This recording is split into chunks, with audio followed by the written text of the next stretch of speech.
नमस्कार, मैं हूं श्वेता सिंह और आप देख रहे हैं खबरदार। सबसे पहले खबरों को खबरदार के लेंस से देखते हैं। दिल्ली के विज्ञान भवन में आज समझौते के सूत्र खोजे जा रहे थे। वहां सरकार और आंदोलनकारी किसानों के प्रतिनिधि आमने सामने बैठकर फाइनल फॉर्मूला ढूंढते रहे। कृषि मंत्री नरेंद्र सिंह तोमर सहित सरकार के 3 मंत्री किसानों को समझाते रहे, किसानों को प्रेजेंटेशन देते रहे। लेकिन पावर पॉइंट प्रेजेंटेशन से किसानों का भरोसा जीतने की कोई गारंटी नहीं दी जा सकती। ऐसा लगता है किसानों ने सरकारी पावर पॉइंट प्रेजेंटेशन को अपने दिलो दिमाग में सेव नहीं किया। सरकार ने कहा समिति बनाकर नए कृषि कानून पर चर्चा करेंगे, तो किसानों ने इस प्रस्ताव को ठुकरा दिया। सरकार इस टकराव में जय सरकार जय किसान वाला फॉर्मूला ढूंढ रही है ताकि बिना झुके गतिरोध खत्म हो जाए। लेकिन किसानों को अपनी मांगों से नीचे कुछ मंजूर नहीं, यानी हालात डेडलॉक वाले हैं और चाबी किसी को नहीं मिल रही। इस मामले में एक बड़ा पेच न्यूनतम समर्थन मूल्य पर अटका हुआ है।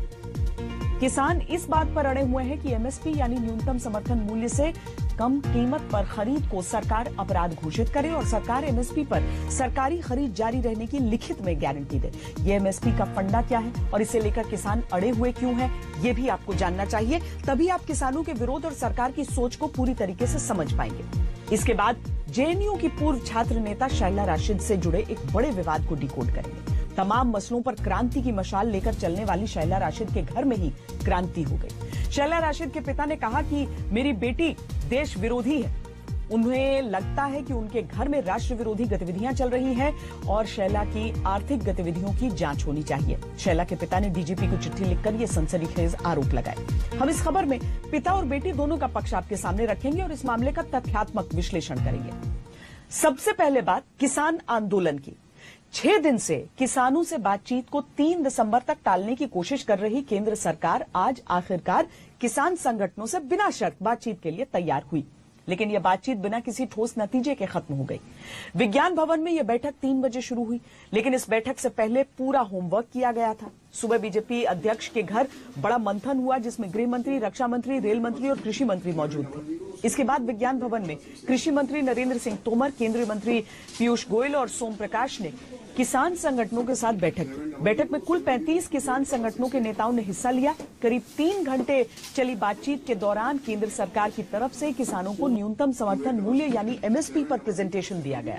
मीटिंग के दौरान किसान नेताओं ने सरकार के सामने अपनी मांगें दोहराई और सरकार की तरफ से उन्हें समझाने की कोशिशें की गई। लेकिन सरकार की तरफ से संकेत दिया गया कि कृषि कानून वापस लेने का कोई विचार नहीं है। हालांकि कृषि मंत्री नरेंद्र सिंह तोमर ने किसान नेताओं के सामने एक ऑफर जरूर रखा। ऑफर यह है कि कृषि कानूनों पर चर्चा के लिए कमेटी बनाई जाए। कमेटी में सरकार और किसान प्रतिनिधियों के अलावा कृषि विशेषज्ञ भी हों। किसान संगठन समिति में शामिल करने के लिए 4-5 नाम दे दें। सरकार ने यह भी प्रस्ताव दिया है कि समिति रोजाना बैठकर चर्चा करे ताकि नतीजा जल्दी निकल सके। किसान संगठनों का कहना है कि अब समिति बनाने का समय निकल चुका है।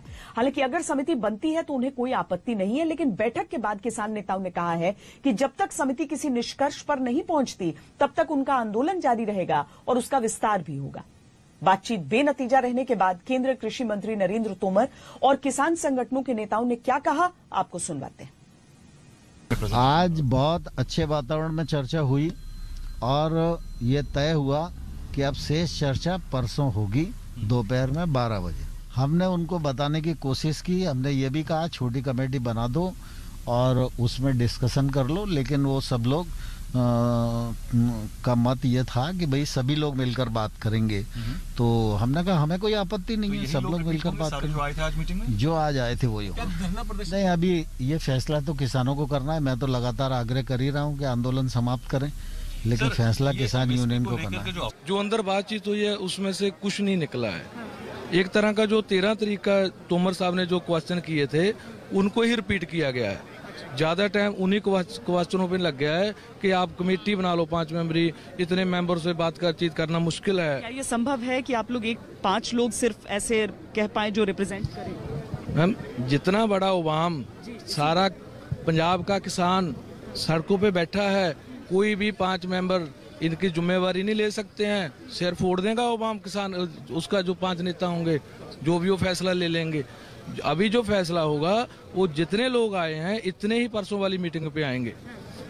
जो आज भी हुआ, 5 लोग आगे थे वो बात कर रहे थे, ऐसे ही चलेगा। आप लोगों की बात सुनी गई पूरी, या आपको लग रहा है जो सवाल आपके थे वो नहीं सुने गए? नहीं, बात तो सुनी गई है, पर उसका कोई हल नहीं दिख। हाँ, क्वेश्चन तो कर दिए है ना, कोई आंसर नहीं मिला है। एमएसपी को लेकर कुछ बात बनी? कोई एमएसपी का आज कोई बात नहीं हुई है। अब जब दोबारा बातचीत होगी यहाँ पर 3 तारीख को, तो आप ही लोग रहेंगे उसमें? हाँ, आप जितने आज आए हैं इतने ही रहेंगे, और कल को हमारी जथेबंदियों की मीटिंग होगी। परसों वाली मीटिंग का निर्णय कल से लिया जाएगा। आएंगे जरूर परसों। वैसे सरकार को भी अंदाजा था कि किसानों को मनाना इतना आसान काम भी नहीं है जो एक ही बैठक में हो जाए। लेकिन एक पॉजिटिव बात यह है कि किसान संगठनों और सरकार के बीच 3 दिसंबर को एक बार फिर मुलाकात पर सहमति बनी है। आज सरकार ने सिर्फ पंजाब के किसान संगठनों के प्रतिनिधियों से बातचीत की है। अब केंद्र सरकार उत्तर प्रदेश, उत्तराखंड, हरियाणा और दिल्ली के किसान प्रतिनिधियों से भी चर्चा करेगी। यानी कुल मिलाकर किसानों का आंदोलन अभी जारी रहेगा। वैसे आज दिल्ली में किसान आंदोलन का 6ठा दिन था, तो आज का दिन कैसी गहमा गहमी में बीता, ये भी आपको दिखाते हैं। ये सब यहां से बाहर निकलने के बाद सबने यही कहा है कि आज तो कोई नतीजा नहीं निकला, लेकिन इसकी सीधे तौर पर अगर दूसरा पहलू इसका देखिए तो उन सभी प्रमुख बिंदुओं पर बात हो गई है और कहा गया है कि ये सारी उन सबको लिस्ट आउट कर लिया गया है एक तरह से। कल इन सब की बैठक है इसके बाद, और कल उस बैठक के बाद जाकर परसों दोबारा उस मामले पर आगे बढ़ना है। जिस तरह की समस्याएं हैं वो एक झटके में सुलझने वाली थी नहीं, एक झटके में वो सुलझने वाली नहीं थी। और इसीलिए आज जब सब यहाँ पर मौजूद थे, हालांकि बहुत उम्मीदों के साथ आए थे, बहुत सारी उम्मीदों के साथ आए थे, लेकिन उसके बावजूद सबको यह मालूम था कि मुमकिन है कि एक दिन में इसमें से कोई नतीजा न निकले।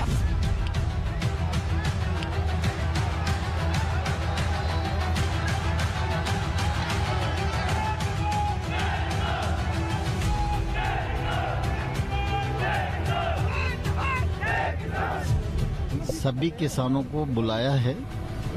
जो किसान यूनियन के नेताओं से पिछली बार बातचीत हुई थी, उन सब लोगों को आमंत्रण भेजा है। आज वो आएंगे तो हम जरूर बातचीत करेंगे। हमने हमेशा कहा है कि सरकार चर्चा के लिए हमेशा तैयार है। किसान आंदोलन के 6ठे दिन आखिरकार सरकार ने अपनी जिद छोड़ी और आंदोलनकारी किसानों को बातचीत का पत्र भेजा।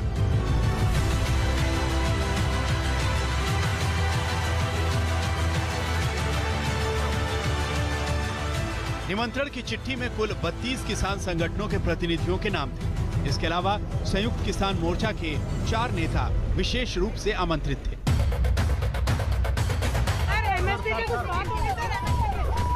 अब किसान और सरकार दोनों को बातचीत का एजेंडा तय करना था। लिहाजा एक तरफ बीजेपी अध्यक्ष जेपी नड्डा के घर पर केंद्रीय मंत्रियों की बैठक हुई, जिसमें गृह मंत्री अमित शाह, रक्षा मंत्री राजनाथ सिंह, रेल मंत्री पीयूष गोयल और कृषि मंत्री नरेंद्र सिंह तोमर शामिल हुए। दूसरी तरफ सिंघू बॉर्डर पर किसान संगठनों की बैठक हुई, जिसमें सरकार के निमंत्रण को स्वीकार करने पर आम सहमति बनी और किसान नेता सरकार से मुलाकात को राजी हो गए। लेकिन मुलाकात से पहले ही मतभेद हो गए। हम लोग तो समाधान करने के लिए चर्चा करने को पूरी तरह तैयार हैं। हम देखते हैं, बातचीत होगी। उनका प्रस्ताव आए ना, तब विकल्प की बात तो बाद में उठती है। अभी बैठक में बातचीत होगी, बातचीत में जो चर्चा में निष्कर्ष निकलेंगे तब बताएंगे आप। सुबह 11 बजते बजते ये तय हो गया था कि दोपहर 3 बजे सरकार और किसान प्रतिनिधियों के बीच मुलाकात होगी। इस बीच किसान आंदोलन के राजनीतिकरण की तस्वीरें सामने आने लगी।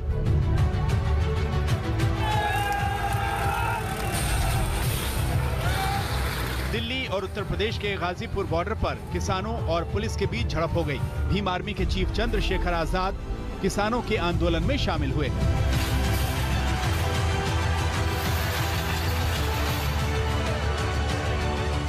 बुराड़ी में निरंकारी समागम मैदान में कांग्रेस और आम आदमी पार्टी के कार्यकर्ता आपस में ही भिड़ गए। दोनों पक्ष एक दूसरे पर किसानों के लिए की गई व्यवस्था का क्रेडिट लेने की होड़ मचने लगी। शाहीन बाग प्रदर्शन से मशहूर हुई दादी बिल्किस बानो सिंघू बॉर्डर पर किसानों का समर्थन करने पहुंच गईं, लेकिन पुलिस ने उन्हें हिरासत में ले लिया।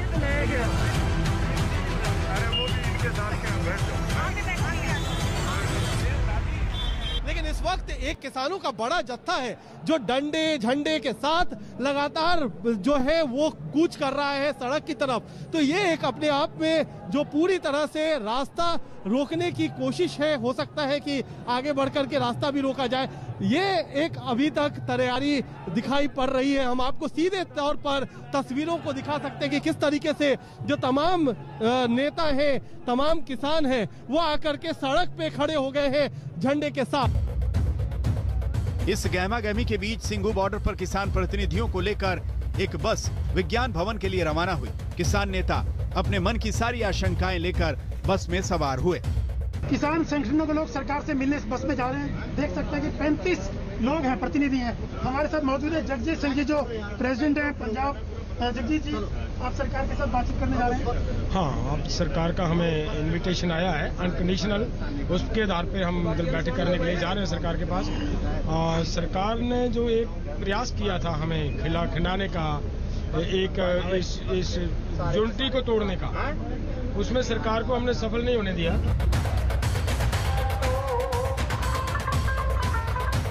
सरकार बातचीत के रास्ते किसानों को मनाने में जुट चुकी है, लेकिन किसान किसी नरमी के मूड में नहीं दिखते। वो अपने आंदोलन को बड़ा करने में जुटे हैं। खबर है कि हरियाणा की 130 खाप पंचायतों ने किसान आंदोलन में शामिल होने का ऐलान कर दिया है। पंजाब में भी पंचायतों ने हर घर के एक सदस्य को आंदोलन में शामिल होने के लिए कहा है। आज एक बार फिर हरियाणा के किसान संगठनों ने इस आंदोलन को अपना समर्थन दोहराया।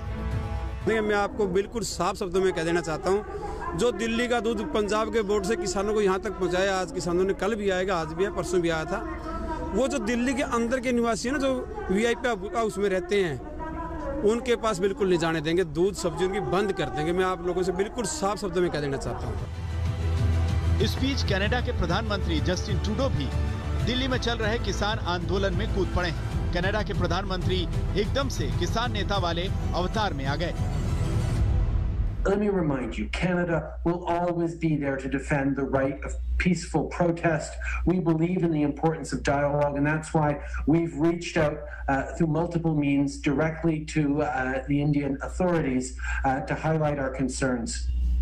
This is a moment for all of us to pull together. सरकार के नजरिए से देखें तो कहा जा सकता है कि कनाडा के प्रधानमंत्री भी किसानों में भ्रम फैलाने वाले विपक्षी हथकंडों का हिस्सा बन गए हैं। लेकिन जानकार कहते हैं कि सरकार को किसान आंदोलन की ताकत को लेकर किसी भ्रम में नहीं रहना चाहिए। बातचीत के जरिए जल्द से जल्द किसानों की समस्याओं का समाधान निकाल कर ही सरकार इस मुसीबत से निकलने का रास्ता निकाल सकती है।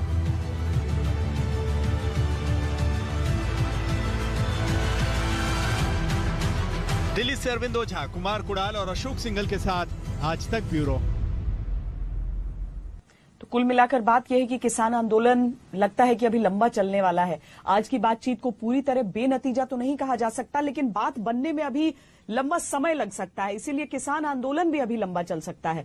किसान संगठनों ने सरकार से बातचीत के बाद ऐलान किया है कि आंदोलन को और बड़ा किया जाएगा। वैसे अभी की स्थिति की बात करें तो दिल्ली और दिल्ली बॉर्डर पर इस समय करीब 15,000 किसान हैं जो दूसरे राज्यों से आए हुए हैं। सबसे अधिक 8 से 10,000 किसान सिंघू बॉर्डर पर मौजूद हैं, जबकि गाजीपुर बॉर्डर पर भी 500 से 700 किसान जमा हैं।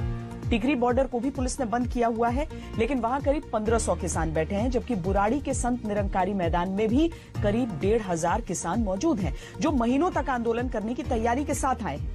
आंदोलनकारी किसानों का कहना है कि जब तक सरकार नए कृषि कानून को वापस नहीं लेती, तब तक वो नहीं उठेंगे।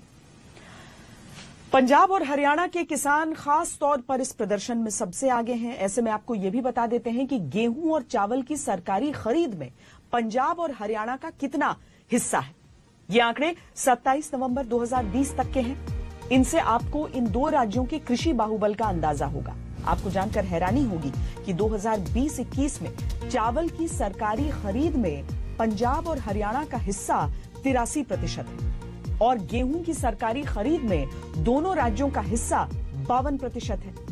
खरीफ सीजन में चावल की सरकारी खरीद में 65% हिस्सा पंजाब का है, 18% हिस्सा हरियाणा का है, जबकि रबी सीजन में गेहूं की सरकारी खरीद में पंजाब का हिस्सा 33% और हरियाणा का 19% है। रुक रहे एक छोटे से ब्रेक के लिए, आप रहिए खबरदार। कोई पिता अगर ये कहे कि उसकी बेटी देश विरोधी है तो फिर मामला बहुत संगीन हो जाता है। जेएनयू छात्र संघ की पूर्व उपाध्यक्ष शैला राशिद अपने पिता के आरोपों की वजह से गहरे विवाद में फंस गई। शैला के पिता अब्दुल राशिद ने खुलासा किया है कि उनकी बेटी गैर कानूनी गतिविधियों में लिप्त है और उनका घर राष्ट्र विरोधी गतिविधियों का अड्डा बन गया है। अब्दुल राशिद शौर ने इशारा किया है कि बेटी की गतिविधियों की जांच हो जाए तो उसके फंडिंग रैकेट पर बड़ा खुलासा हो जाएगा। आपको याद दिला दें कि शैला राशिद पर 18 अगस्त 2019 को राजद्रोह का केस दर्ज हुआ था और यह केस उन पर भारतीय सेना द्वारा कश्मीरियों पर अत्याचार के झूठे आरोपों की वजह से लगाया गया था। अब शैला पर देश विरोधी एजेंडा चलाने का आरोप खुद उनके ही घर से लग गया है। पहले आप पिता के आरोपों पर गौर कीजिए, इसके बाद आपको यह भी बताएंगे कि शैला राशिद ने अपनी सफाई में क्या कहा। एक्सपेक्टेड रिएक्शन है कि आप कहेंगे कि हम लोग प्रोटेस्ट करेंगे। पॉलिटिक्स सिर्फ इनके लोगों को करनी चाहिए, सिर्फ लैंड ग्रैब करने वाले, सिर्फ दंगा करने वाले। उस वक्त ये शहर बोलता है, उस वक्त ये देश बोलता है कि ये हमारे नेता है, ये हमारे लिए लड़ने वाले छात्र हैं। यहाँ पर दो मूर्खों के हेडक्वार्टर हैं, एक तो वहाँ यूजीसी में बैठे हैं और एक यहाँ दिल्ली पुलिस हेडक्वार्टर में बैठे हैं। और एडमिनिस्ट्रेशन और पुलिस की दलाली कौन कर रहा है? स्टूडेंट्स को अरेस्ट करते हैं, किस लिए? क्योंकि वो भूख हड़ताल पे बैठे थे। आप अमन के लिए क्या कर रहे हैं? शांति के लिए क्या कर रहे हैं?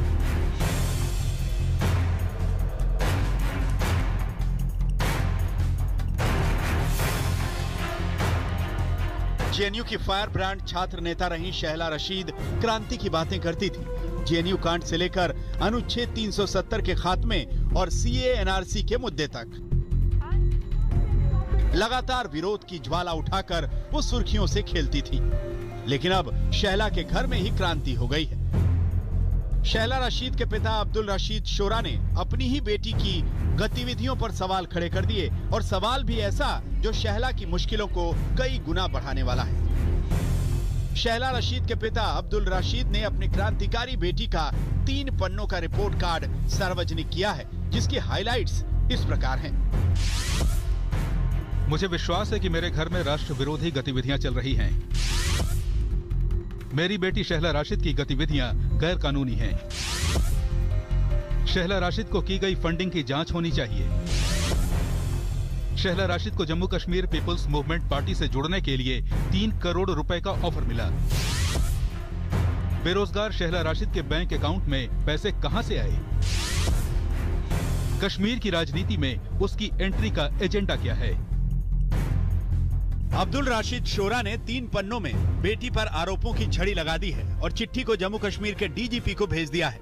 उन्हें शक है कि बेटी राष्ट्र विरोधी गतिविधियों में लिप्त हो सकती है। माजरा ये था कि नेशनल में इसने नाम शोहरत जो कमाई थी वो नेशनल मेन स्ट्रीम पॉलिटिक्स से कमाई थी। इसको सीपीआई ने बड़े अच्छे खासे ढंग से प्रोजेक्ट किया था, अपना फ्यूचर लीडर डिक्लेयर किया था इसको और कन्हैया को। तो अचानक छोड़ के ये कश्मीर पॉलिटिक्स में आ जाती है। क्यों आई कश्मीर? पता नहीं, इससे पूछ लो क्यों आ गई। इसका कोई एजेंडा रहा होगा ना, किस एजेंडे के ऊपर ये आ गई काम करने। यहाँ आज़ादी दिलानी थी, क्या करना था, ये तो बताएगी ना खुद ही। आपने कहा कि आपको 3 करोड़ का ऑफर भी हुआ? जी उन्होंने दिया था उस टाइम। उन्होंने कहा कि ये पैसे कुछ रख लो, वो काम आ जाएंगे। मैंने इनकार किया। तो किसके बदले में आपको 3 करोड़ दिए? शैला के लिए उन्होंने दे दिए थे। मैंने कहा मुझे बात करने दो, तब तक मैं नहीं ले सकता हूँ ये। आपने ये कहा कि शैला रशीद जो है देश विरोधी जो है गतिविधियों में लिप्त है। देश विरोधी का नाम लिया, मैंने कहा इलीगल एक्टिविटीज। तो वो इन्वेस्टिगेशन के बाद ही पता लग जाएगा कि किस तरह की एक्टिविटीज। किस एजेंसी से आप जो है जांच चाहते हैं? क्या एनआईए से जांच? पुलिस जे&के पुलिस करे, एनआईए करे, ये उन्हीं का रिलेटेड मैटर है, वो इसमें जांच कर ले। जम्मू कश्मीर के डीजीपी दिलबाग सिंह को चिट्ठी में अब्दुल राशिद ने सिलसिलेवार खुलासे किए। इस चिट्ठी में लिखा गया है कि उनकी बेटी शैला राशिद को एक कश्मीरी बिजनेसमैन जहूर अहमद शाह वटाली से 3 करोड़ रुपए मिले।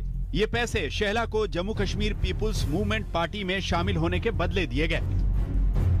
अब्दुल राशिद ने साल 2017 की घटना का जिक्र किया है। उन्होंने लिखा, 2017 में यूएपीए के तहत जहूर वटाली की गिरफ्तारी हुई थी। अरेस्ट के 2 महीने पहले जहूर और पूर्व विधायक रशीद इंजीनियर ने मुझे वटाली के सनत नगर में मौजूद घर पर बुलाया। उन्होंने जम्मू कश्मीर पीपुल्स मूवमेंट पार्टी के लॉन्च का ट्रेलर दिखाया और शेहला को इससे जोड़ने की ख्वाहिश जताई। उन्होंने शेहला को जोड़ने के लिए 3 करोड़ रुपए देने की पेशकश की। मुझे अंदाजा हुआ कि पैसे गैर कानूनी तरीकों से आ रहे हैं और मैंने अपनी बेटी से कहा कि इन लोगों के साथ किसी लेन देन में हिस्सा न ले। लेकिन इस मुलाकात के 2 महीने बाद शेहला ने चोरी छिपे जहूर और रशीद से पैसे ले लिए। पैसों की डील कैश में हुई और शेहला ने कहा कि अपना मुंह बंद रखें।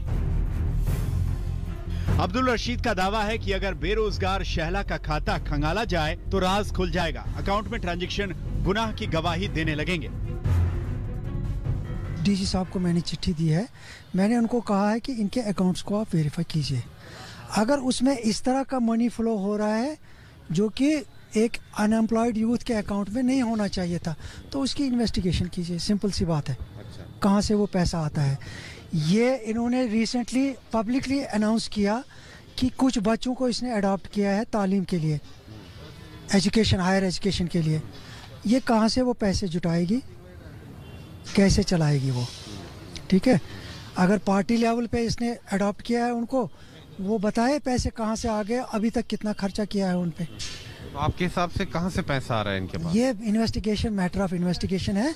इस पे इन्वेस्टिगेशन एक बार हो जाए, आपको भी पता लग जाए, सबको भी पता लग जाए। शेहला रशीद के पिता के पास कोई सबूत नहीं है। वो सबूत जुटाने के लिए सरकार से जांच की मांग कर रहे हैं। उधर जम्मू कश्मीर पीपुल्स मूवमेंट पार्टी के मौजूदा अध्यक्ष फिरोज पीरजादा ने अब्दुल रशीद शोरा को 48 घंटे की मोहलत दी है कि अपना बयान वापस लें या फिर मुकदमे के लिए तैयार रहें।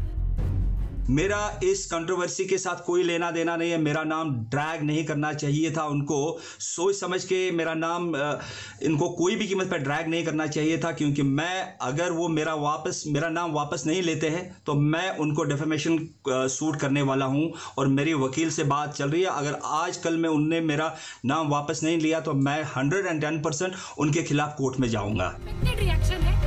शेहला रशीद पर टेरर फंडिंग और राष्ट्र विरोधी गतिविधियों के आरोप लगे तो बीजेपी ने तुरंत मोर्चा संभाल लिया और जांच की मांग कर दी। पाकिस्तान से दलाली खाकर जम्मू कश्मीर के अंदर हुर्रियत के लोग हों, अलगाववादी धड़े के लोग हों, टुकड़े टुकड़े गैंग के नेताओं ने, जिसमें शेहला रशीद हो, इंजीनियर रशीद हो, जहूर बटाली हो, और आतंकवादियों के जो सरगना हैं, इनकी मिली भगत से कुछ राजनेताओं ने भी हमेशा खूनी खेल कश्मीर घाटी के अंदर खेला है। आज जब शेहला रशीद के पिता ने ये सारा काला चिट्ठा इनका उजागर किया है तो सारी दुनिया के सामने सच सामने आया है। बड़ा सवाल यह है कि क्या शेहला का टेरर फंडिंग से कोई लिंक है? क्या वो देश विरोधी गतिविधियों में शामिल है या फिर यह विवाद सिर्फ फैमिली ड्रामे का एक एपिसोड है? इसका जवाब तो जांच के बाद ही सामने आएगा। अल्लाह ताला भी है। जेएनयू छात्र संघ की पूर्व नेता शेहला रशीद कई बार विवादों में रही है, लेकिन इस बार उनके पिता अब्दुल रशीद शोरा ने ही उन पर काफी गंभीर आरोप लगाए हैं। प्रश्न अब ये उठता है कि क्या सरकार उनके आरोपों पर एक उच्च स्तरीय जांच के आदेश देती है या नहीं। वीडियो जर्नलिस्ट नीरज कुमार के साथ मैं सुनील भट्ट, जम्मू आज तक। पिता का सीधा सा आरोप है कि बेटी बेरोजगार है, कोई नौकरी नहीं कर रही है, पैसे कहां से आ रहे हैं, तो जांच की मांग कर रहे हैं। बहरहाल ये आरोप आपने देखे, लेकिन इस मामले में शेहला के तर्क और उसकी सफाई भी सुन लीजिए। शेहला का सत्य क्या है ये तो जांच के बाद पता चलेगा, लेकिन इस मामले में ट्विस्ट है। सारे पहलुओं को एक साथ रखकर देखेंगे तो शक और गहरा हो जाएगा और आप भी कहेंगे कि इस मामले की जांच होनी चाहिए।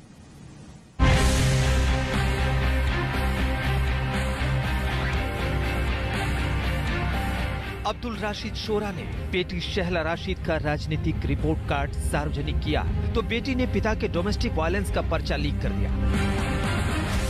बंद कमरों के राज जब भी खुलते हैं तो शोर मचता ही है। यहाँ भी दोनों तरफ से राज खुल रहे हैं।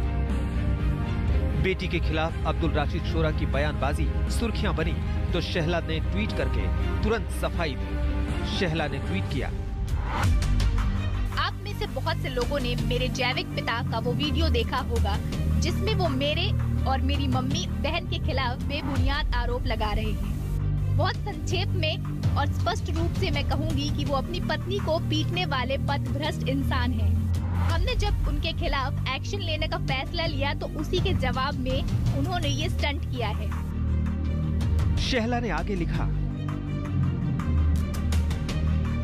हम परिवार के एक करीबी की मौत का मातम मना रहे हैं। इस घड़ी में मेरे पिता द्वारा झूठे इल्जाम लगाने से बहुत दुखी हूँ। ये हमारा पारिवारिक मामला है, लेकिन आरोप बहुत गंभीर है, इसलिए मैं जवाब दे रही हूँ। शहला ने पिता के आरोपों को बदले की कार्रवाई बताया है, लेकिन शहला के पिता अब्दुल राशिद की दलील कुछ और ही है और वो घरेलू हिंसा के आरोपों को खारिज कर रहे हैं। मैं इसलिए आ रहा हूँ यहाँ क्योंकि इन्होंने लेटली मुझे, जब मेरे ऊपर डोमेस्टिक वायलेंस का केस किया, मोहल्ले वालों के साथ मिलके कुछ 4-5 लोग हैं जो इनका साथ दे रहे हैं वहाँ, जिनके ऊपर मैं केस करने जा रहा हूँ जाते ही, क्योंकि उन्होंने मेरे घर की शांति को भंग किया है और मैं उनके खिलाफ केस करने जा रहा हूँ। शहला ने पिता के खिलाफ घरेलू हिंसा के अपने दावे को पुख्ता करने के लिए बतौर सबूत मोहल्ला कमेटी की एक चिट्ठी जारी की है। इंतजामिया कमेटी के तत्कालीन अध्यक्ष ए डार ने यह चिट्ठी शहला के पिता को 23 फरवरी 2005 को भेजी थी। इसमें शहला के पिता को परिवार को धमकी देने पर समझाया गया है। इस चिट्ठी के मजमून से साफ है कि पिता और बेटी का ये विवाद 15 साल से भी ज्यादा पुराना है, जो अब नई शक्ल में बाहर आया है। अंतर सिर्फ इतना है कि 15 साल पहले धमकी पिता से मिलने का दावा था और इस बार ये दावा उलट गया है। निकाला, मैं भागा यहाँ इसीलिए आया है ना। जब मैंने कोर्ट से रेस्टोरेशन का ऑर्डर लाया तो 3-4 लोग आ गए, उनमें से एक बॉडीगार्ड है इसका साकिब, उसने मेरे को पिस्टल दिखाई, कहा जी आपकी खैरियत यही है कि आप घर में घुसने की कोशिश मत करो। अब्दुल राशिद शोरा ने अपनी बेटी को ही अपनी जान के लिए खतरा बताया और सुरक्षा की मांग की है। इस मामले में एक बड़ा सवाल ये भी है कि अब्दुल राशिद शोरा ने 3 साल बाद ये मामला क्यों उठाया, क्योंकि खुद उनका दावा है कि 3 करोड़ रुपए कैश की डील 2017 में हुई थी। ऐसे में अब आगे जांच होगी तो जांच एजेंसियां उनकी चुप्पी पर भी सवाल उठाएंगी। जम्मू से सुनील जी भट्ट के साथ आज तक ब्यूरो। जांच होनी चाहिए, ये अधिकतर लोग मान रहे हैं। एक ब्रेक के लिए हम रुक रहे हैं, आप रहिए खबरदार। उत्तर प्रदेश के मुख्यमंत्री योगी आदित्यनाथ 2 दिन के मुंबई दौरे पर हैं और इस दौरे पर उन्होंने अभिनेता अक्षय कुमार से मुलाकात की है। ये मुलाकात मुंबई के ट्राइडेंट होटल में हुई। सीएम योगी कल बॉम्बे स्टॉक एक्सचेंज में 200 करोड़ रुपए के लखनऊ नगर पालिका बॉन्ड का शुभारंभ करेंगे। खबरदार में आज के लिए इतना ही। देश और दुनिया की बाकी खबरों के लिए आप देखते रहिए आज तक। नमस्कार, मैं हूं अंजना ओम कश्यप। हमें उम्मीद है ये वीडियो आपको पसंद आया होगा। लेटेस्ट खबरों के लिए यूं ही देखते रहिए आज तक और इस वीडियो के पसंद आने पर लाइक, शेयर एंड सब्सक्राइब करना ना भूलें।